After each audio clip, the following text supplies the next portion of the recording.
ইউক্রেনকে 130 billion euro ক্ষতিপূরণ ঋণ দিতে পারে ইউই। এখনই রাশিয়াকে থামান জেলেনস্কি। ট্রাম্পের ভিসা কড়াকড়িতে বিকল্প চিন্তা করছে ভারতীয় শিক্ষার্থীরা। 32 দেশ বনাম রাশিয়া। সুপ্রিয় দর্শক, বিশ্ব সংযোগে আপনাদের স্বাগতম। আপনারা কেমন আছেন? নিশ্চয়ই ভালো, আমরাও ভালো আছি। আপনাদের সঙ্গে রয়েছে আমি কাজল হায়দার, আর আমার সঙ্গে আজকে স্টুডিওতে রয়েছেন প্রবীর বড়ুয়া চৌধুরী। প্রবীরদা, আমাদের বিশ্ব সংযোগে দর্শক এবং আমার পক্ষ থেকে আপনাকে স্বাগত জানাচ্ছি। ধন্যবাদ কাজল ভাই।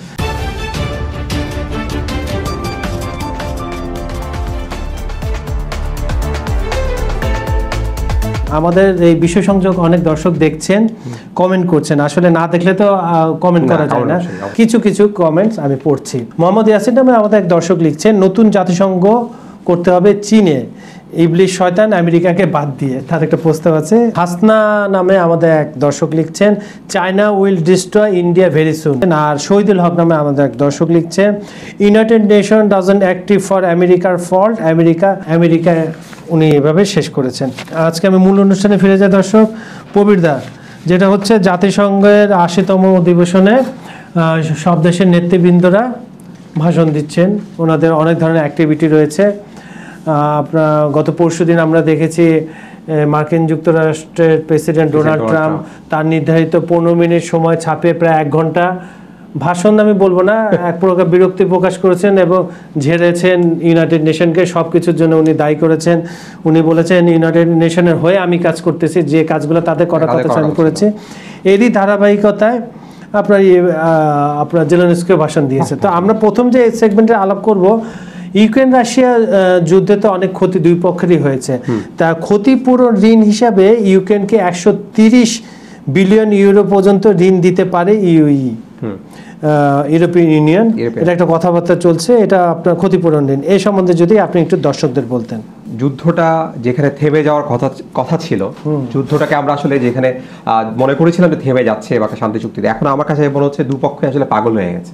হ্যাঁ, একদম পাগল হয়ে গেছে। এই কারণে বলতে বাধ্য হচ্ছে আমরা যারা আসলে যুদ্ধ থেকে অনেক দূরে, কিন্তু কোনো না কোনো ভাবে এই যুদ্ধ দ্বারা প্রভাবিত, যুদ্ধ আছে আমাদের কাছে আসছে। মানে আপনি অবাক হয়ে যাবেন যে এই যুদ্ধের জন্য রাশিয়া তো ইনভেস্ট করেই যাচ্ছে, তার যুদ্ধকালীন একটা বাজেট তার একটা সে ইয়ে করছে, তৈরি করেছে। এবং ওরা আমার কাছে মনে হচ্ছে যুদ্ধকালীন বাজেট সে আরো 1 বছর আগে বা 2 বছর আগে শুরু করেছে।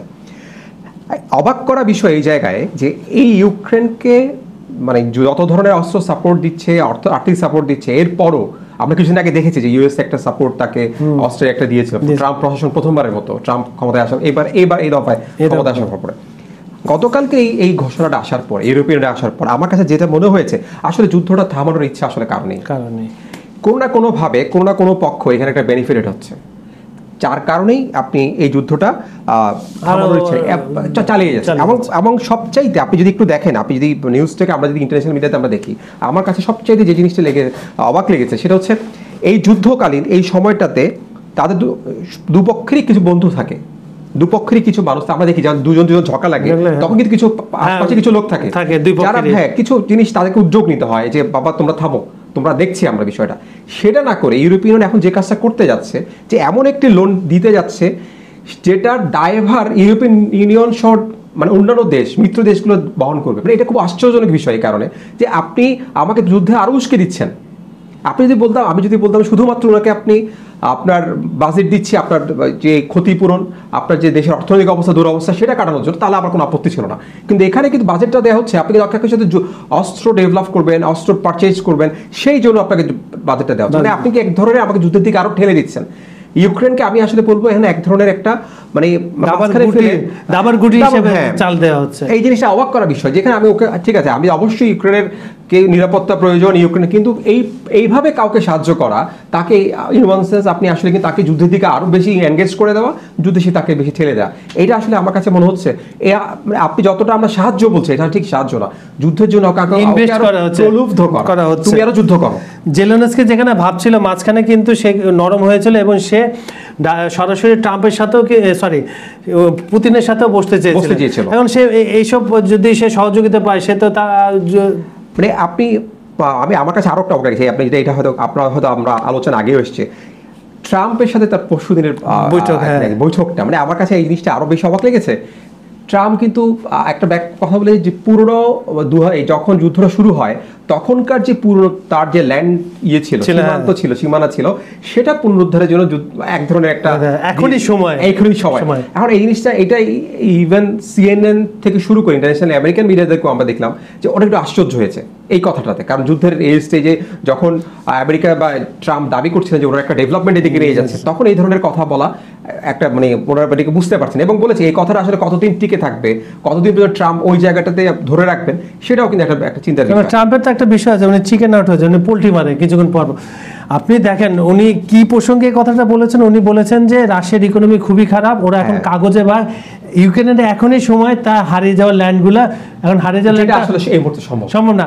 এখন কি আপনি আলোচনা করে নেবেন, ওটা একটা ছিল, কিন্তু তার ইঙ্গিত হচ্ছে তুমি যুদ্ধের ইটা বাড়িয়ে দাও এবং আপনি দেখেন যুদ্ধের বাড়িতে একই সাথে ইউরোপিয়ান ইউনিয়ন তাকে যে পরিমাণ যেই অর্থ বরাদ্দ বা ঋণ আমরা যেটাই বলি না কেন সেই ঋণটা দিচ্ছে এবং ঋণটা কিন্তু মানে মজার বিষয় হচ্ছে যুদ্ধ যেদিন শেষ হবে রাশিয়ার থেকে আপনি যখন তার ক্ষতিপূরণটা আদায় করতে পারবেন দেন পরিশোধ করবেন।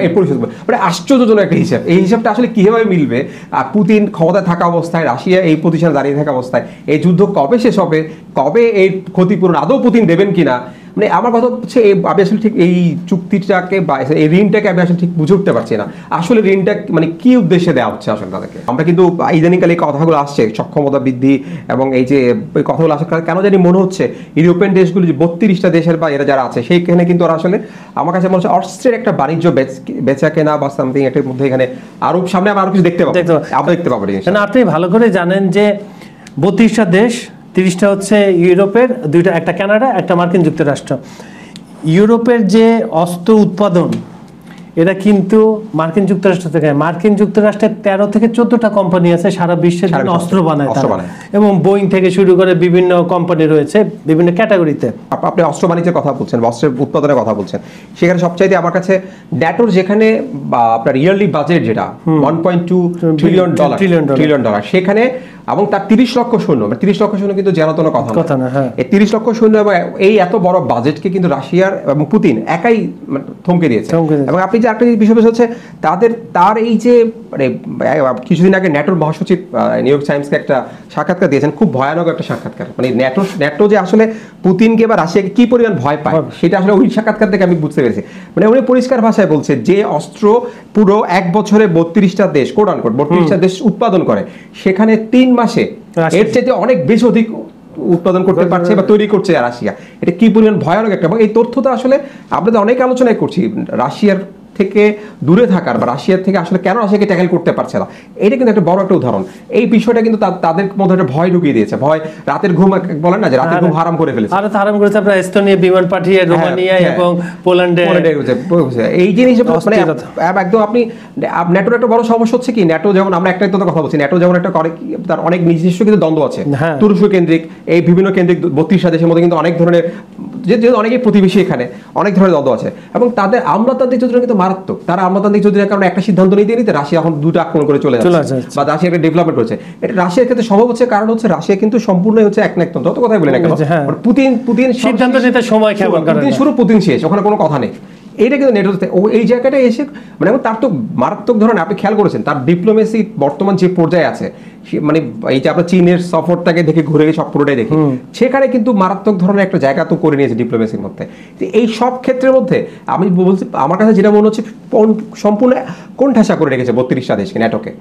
এটা কিন্তু পরিষ্কার রাশিয়া যে ডেভেলপমেন্টটা দেখিয়েছে তার সামরিক খাতে এইটা নজিরবিহীন এবং এই এত অল্প সময়ের মধ্যে কোনো দেশ এই নজিরটা এত নিষেধাজ্ঞা 15,000 নিষেধাজ্ঞা আছে, এই নিষেধাজ্ঞার মধ্যে এই তার কোনো ধরনের মানে সে নিজে ডেভেলপমেন্ট করেছে এবং এইটাই সবচাইতে বিশ্ব উন্নত মানে পশ্চিমা বিশ্ব ওই জায়গাটাতে ভয় পাচ্ছে যে এই অবস্থায় যদি গত 2.5 থেকে 3 বছরের মধ্যে রাশিয়া যদি এই ডেভেলপমেন্টটা করে তো বাকি সময়টা যুদ্ধ যদি আরো দীর্ঘায়িত হয় সেক্ষেত্রে রাশিয়া নিজেকে কোথায় নিয়ে দাঁড়াবে, এটা কিন্তু এখন তাদের মধ্যে একটা ভয় কাজ করছে এটা নিয়ে। কারণ মার্কিন যুক্তরাষ্ট্রতে এই যুদ্ধ নিয়ে কিছু যায় আসে না ওইভাবে। কেন আপনার ট্রাম্প বলেছেন যে এই যুদ্ধ মার্কিনীরা কোনো নিরাপত্তাহীনতায় ভুগছে না, এটা ঠিক। উনি তো আছেন 7 সমুদ্র 13 নদীর পারে, এখন এই আপনার এই কষ্টটা, এই বোঝাটা টানতে হচ্ছে ন্যাটোভুক্ত দেশগুলোকে। তারা বুঝে যে রাশিয়া কেমন, পুতিন কেমন। আচ্ছা, আর আমরা সেকেন্ড সেগমেন্টে চলে যাই। সেখানে যে আমি প্রথমে একটু বলেছিলাম যে গতকাল জেলেনস্কি জাতিসংঘে ভাষণ দিয়েছেন, উনি অনেক কথাই বলেছেন, ভবিষ্যৎ যুদ্ধের কথা বলেছেন এবং রাশিয়াকে কিভাবে থামানো যায় সেটার আবেদন করেছেন, নিষেধাজ্ঞার কথা বলেছেন। ওনার যদি আপনি পুরো বক্তৃতাটা নিজে বিশ্লেষণ করেন, আপনার দৃষ্টিতে কি রকম লেগেছে আপনার? আমার কাছে আসলে কালকের যে বক্তব্য ছিল, ওনার বক্তব্যের যেটা মনে হয়েছে সেটা হচ্ছে ট্রাম্প দ্বারা কিছুটা উনি শক্তি অর্জন করেছেন। ট্রাম্পের বৈঠকের সাথে আমরা জানি আগে ট্রাম্পের বৈঠকের পরে প্রভাবিত হয়েছে, একটু প্রভাবিত হয়েছে এবং সাহসটা মনে হচ্ছে আগের চাইতে একটু বেড়েছে। কিন্তু আসলে বিষয়টা যেখানে হচ্ছে উনি পুরোটা সবাই রাশিয়াকে কঠোর সমালোচনা করেছেন। রাশিয়ার সাধারণ পরিষদে রাশিয়ার যে একক মানে একটা যে ভোটটা আছে সেটা নিয়ে মধ্যে তার যে কর্তৃত্ব, আমি ভোট বলবো না, সেখানে কর্তৃত্ব বলবো, যে কোনোভাবে সেই কর্তৃত্বটা রাশিয়ার প্রতিষ্ঠা, সেই বিষয়ে তার একটা অবজারভেশন ছিল।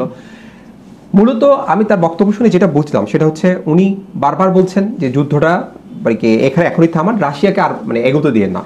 রাশিয়াকে যদি আপনি এগোতে দেন, উনি ওই এক আশঙ্কার কথাই বলছেন, সেটা হচ্ছে এটা তাহলে ছড়িয়ে পড়বে, ইউরোপের বিভিন্ন দেশে এটা ছড়িয়ে যাবে, উনি আশঙ্কার কথা বলছেন। এবং উনি খুব মানে আমার কাছে এই জিনিসটা মনে হলো যে আমরা যখন বিচার চাইতে গিয়ে যখন বিচার পাই না, তখন কিন্তু আমরা এক ধরনের মানে অন্যদেরকে প্রভাবিত করার চেষ্টা করি, অন্যদেরকে এসে সংযুক্ত করার চেষ্টা করি, জড়িয়ে ফেলি, আসেন ভাই আমরা এটাতে এই যুদ্ধের এই যে আমার যখন বিচারটা আমি পাচ্ছি না, আমি যখন এটা থেকে কোনো ধরনের আউটপুট নিয়ে আসতে পারছি না, তখন কিন্তু এই ঝামেলাটা তৈরি হয়।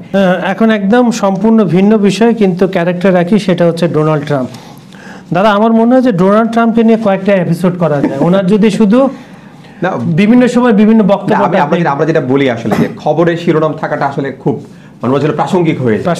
উনি আসলে যেভাবে হোক মিডিয়াও ওনার বিষয়গুলো লুফে নিচ্ছেন প্রতিদিনই, কিন্তু আপনি খেয়াল করবেন যে সপ্তাহে 5 থেকে 6টা নিউজ কিন্তু ওনার কথাকে নিয়ে থাকে। মানে এটা কিন্তু খুব বড় বিষয়। ইন্টারন্যাশনাল কোন আমেরিকার প্রেসিডেন্ট এরা এইভাবে মানে ধারাবাহিকভাবে মানে কোন থাকতে পেরেছেন কিনা আসলে আমার কাছে খুব মজা লেগেছে। আপনি জানেন আপনার যে ওনার নোবেল শান্তি পুরস্কারে এভাবে কখনো কাউকে আসলে আমার দাবি করতে যাওয়াটা আসলে মানে খুব ইন্টারেস্টিং।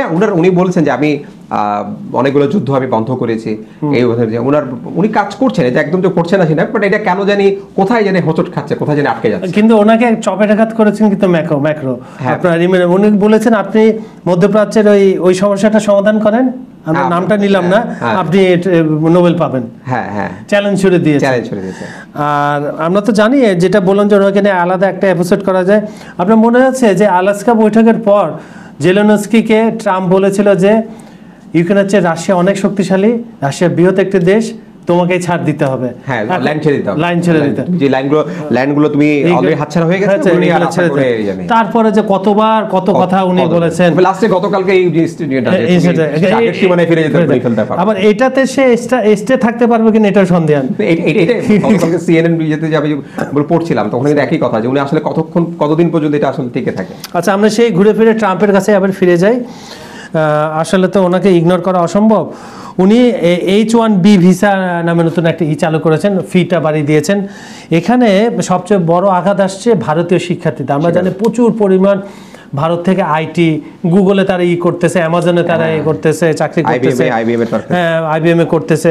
এখন এই ফিসটা বাড়িয়ে যে $1 লাখ ঘোষণা দিয়েছে, এটাতে করে অনেক ভারতীয় শিক্ষার্থী আমেরিকা যাওয়ার স্বপ্ন বা আমেরিকা থাকার স্বপ্ন থেকে সরে আসছে, তারা বিকল্প ভাবছে। এই ভিসাটাকে, ভিসার নীতি কেন, এটা কি সেই ইন্ডিয়ার উপরে ক্ষোভ যে রাশিয়া থেকে তুমি তেল কিনছো কিনা, সবকিছু মিলে কি এটা কোনো প্রতিশোধের গন্ধ পাচ্ছেন কিনা আপনি? অবশ্যই প্রতিশোধ। এটা আসলে আন্তর্জাতিক গণমাধ্যমগুলোতে যেভাবে আসছে, হয়তো খোলাসাভাবে বলছে না, যে তারা হয়তো বলছে না যে আসলে এটা ওই ঘটনা তেলের সাথে জড়িত, বা রাশিয়া তেলের সাথে চীনের এর সাথে জড়িত, বা ওদের সাথে তুমি একই মঞ্চে উঠে নতুন একটা নেটো বিরোধী একটা জোট করতে, এগুলো তারা আসলে কেউ খুলে বলে না। হ্যাঁ, হয়তো মানে এটার আমরা ধরে নিতেই পারি ঘটনা।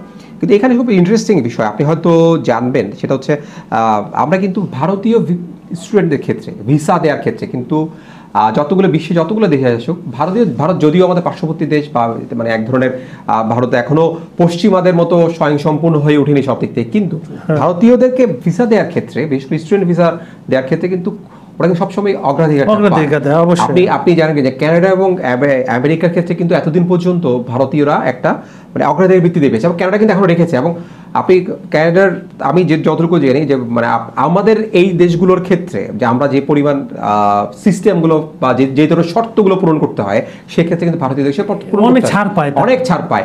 সেখানে আপনার ফান্ডিং থেকে শুরু করে অনেক কিছু, এখান থেকে আপনার ব্যাংক স্টেটমেন্টের এইসব বিষয় কিন্তু ভারতীয়দের ক্ষেত্রে থাকে না। কিন্তু আজকে এই জিনিসটা খুব অবাক করেছে আমাকে এই কারণে। মানে আপনি কিছু ফুটেজ দেখেছেন কিনা জানি না, যে সোশ্যাল মিডিয়াতে ছড়িয়ে পড়েছে প্লেন থেকে নেমে যাচ্ছে না বা ভিসা ক্যান্সেল এয়ারপোর্ট থেকে ব্যাক করছে। মানে এটা আসলে কি পরিমাণ আতঙ্ক তৈরি করতে পারে, কারণ এই কমিউনিটি, ইন্ডিয়ান যে কমিউনিটি, সেই কমিউনিটি কিন্তু এটা আশা করেনি এবং এটার জন্য প্রিপেয়ার ছিল না। তারা বুঝেছে হয়তো রাষ্ট্রীয় ক্ষেত্রে এটা নিয়ে অনেক হচ্ছে, দুই নেতাদের মধ্যে কথা হচ্ছে বা সামথিং, এটা ঠিক হয়ে যাবে। কিন্তু এটা যে একদম জেনারেল গ্রাসরুট লেভেলে চলে আসবে, যারা মানে একটা সত্য কথা যে আমরা এই ধরনের কথা প্রচলিত আছে যে আমেরিকা থেকে বা কানাডা থেকে যদি ইন্ডিয়ানরা মানে চলে আসে কোনো কারণে তারা ব্যাক করে, তাহলে আইটি খাত কিন্তু পুরোটাই ধসে পড়ে। এই ধরনের কথা প্রচলিত আছে। শুধু আইটি খাত না, সামাজিক ক্ষেত্রেও কিন্তু ইন্ডিয়ানদের দেখবেন কখনো কোনো ধরনের, যেমন পাকিস্তানের বিরুদ্ধে যারা পাকিস্তান, তাদের বিরুদ্ধে কিন্তু চুরি থেকে শুরু করে মারামারি কিছু কিছু ক্ষেত্রে বলতে আমার লজ্জা লাগে। বাংলাদেশের ক্ষেত্রেও কিছু হয়, আপনি ভারতীয়দের পক্ষে খুব কম শুনবেন। তারা তাদের কমিউনিটি সংগঠিত এবং তাদের যে ডিপ ইয়েটা, তারা যে আসলে একটা এটা আমাদের স্বীকার করে দিতেই হবে যে আমাদের এই যে আপনার মানে ওদের আইটি ক্ষেত্র থেকে শুরু করে সামাজিক ক্ষেত্রে প্রত্যেকটা ক্ষেত্রে ওখানে এমনভাবে নিজেদেরকে প্রতিষ্ঠিত করেছে ইন্টারন্যাশনাল।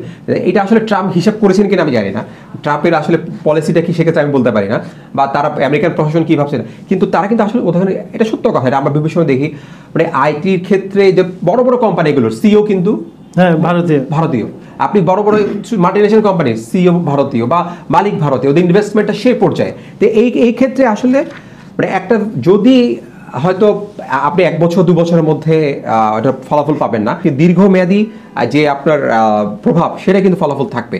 কারণ হচ্ছে এটা এক ধরনের প্রভাবটা, এই যে ভিসার ক্ষেত্রে যে প্রভাবটা, এটা হয়তো যদি ট্রাম্প ক্লোজ করে মানে উইথড্র করেন তাহলে তো এক ধরনের, আর উইথড্র না করলে কিন্তু এটা একটা দীর্ঘমেয়াদী প্রভাব পড়বে। ট্রাম্প যেভাবে 2024-এ আসলেন, প্রচারণার সময় ভারতে কিন্তু কমলা হ্যারিসের পক্ষে ছিল, একটা জরিপে দেখা গিয়েছিল। কারণ আমরা দেখেছি যে নির্বাচনের আগে কমলা হ্যারিসের পক্ষে পুরো ভারতীয় কমিউনিটি ছিল, কিছু অংশ ছিল ট্রাম্পের পক্ষে, কিন্তু এটা একটা ফ্যাক্টর হতে পারে।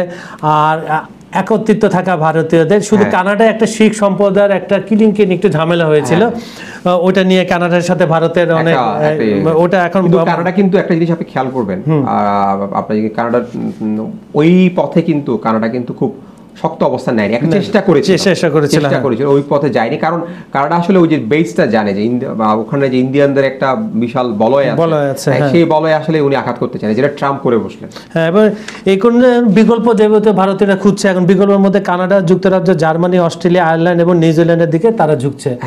তাদের আইটি ঘাটতি হয়, কারণ ভারত থেকে যারা যায় ম্যাক্সিমাম তো মেধাবীরা যায় আইটি খাত, যেটা বললেন, কিছু হায়দ্রাবাদ বলেন, চেন্নাই বলেন, এগুলো তো আইটি সিটি বলা হয়, এবং ডমিনেট করছে তারা মার্কিন যুক্তরাষ্ট্রে। তা এখন এটা আলটিমেটলি যদি এখন এইটা H-1B ভিসার যে $1 লাখ যে করার ঘোষণা দিচ্ছে, এটাও কতদিন বা থাকবে, এটা কতদিন বা থাকবে সেটাই আমার কাছে কিন্তু খুব জিনিসটা যে আতঙ্কের, সেটা আমি আসলে আমরা হয়তো এখান থেকে বসে না, যখন এয়ারপোর্ট থেকে একটা লোক ব্যাক করে তখন হবে আসলে এই জিনিসটা কত আতঙ্ক। সে একটা ভবিষ্যৎ পরিকল্পনা করে যাচ্ছে, তার সবকিছু এখানে ক্লোজ করেছে, সেভাবে পরিকল্পনা করেছে, হঠাৎ সে যদি ব্যাক করে সেগুলো আসে। তো সুপ্রিয় দর্শক, খবর সংযোগের আজকের এপিসোডে যে 3টা সেগমেন্ট ছিল, আপনাদের কেমন লেগেছে আমাদেরকে জানাবেন। আমাদের ভিডিওগুলো লাইক, কমেন্ট ও শেয়ার করবেন। আমাদের এখানে আপনারা যদি কিছু জানতে চান কমেন্ট করবেন। আর আপনারা যে আমাদের অনুষ্ঠানটা দেখছেন এর জন্য ধন্যবাদ, কমেন্ট করার জন্য ধন্যবাদ। আজ এখানেই বিদায় নিচ্ছি, আগামীকাল আবার দেখা হবে একই সময়। ভালো থাকবেন, সুস্থ থাকবেন, ধন্যবাদ সবাইকে।